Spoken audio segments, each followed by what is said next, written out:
Prepáčte, ale niekto vám to musí povedať.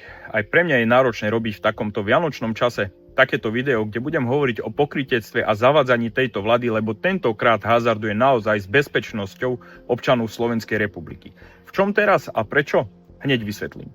Matúš Šutaj Eštok, minister vnútra, pred pár dňami veľkohubne vyhlasoval, ako zastavil nelegálnu migráciu. V roku 2025 sa podarilo zastaviť na Slovensku nelegálnu migráciu. Neverte, dámy a páni, práve táto vláda stojí za tým, že nelegálna migrácia sa dnes na Slovensku zlegalizovala. Iba za posledné týždne sa prijali uznesenia na vláde, ktoré urýchlia proces udomacnenia občanov z tretích krajín.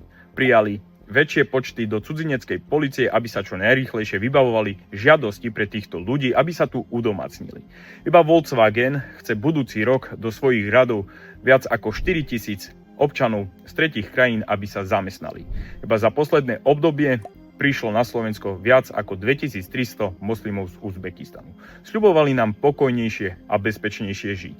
Áno, a dnes vidíme obrázky z krajín ako Francúzsko, Belgicko či Nemecko, kde takisto s veľkou náručou vítali ľudí s inými zvyklosťami a tradíciami, napríklad moslimov, ako musia zvyšovať svoju bezpečnosť napríklad na vianočných trhoch, aby sa niečo nestalo, lebo ľudia s inými zvykmi neslavia vianočné sviatky.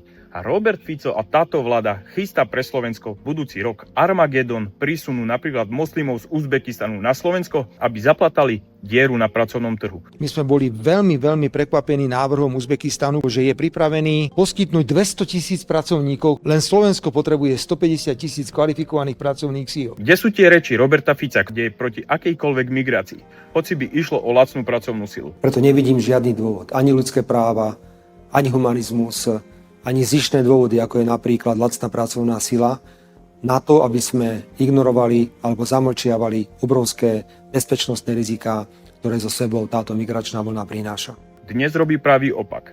Nie, dámy a páni, oni nezastavili žiadnu nelegálnu migráciu, oni ju jednoducho premenovali a zlegalizovali. Sú to pokrytci. Pekné a pokojné Vianoce.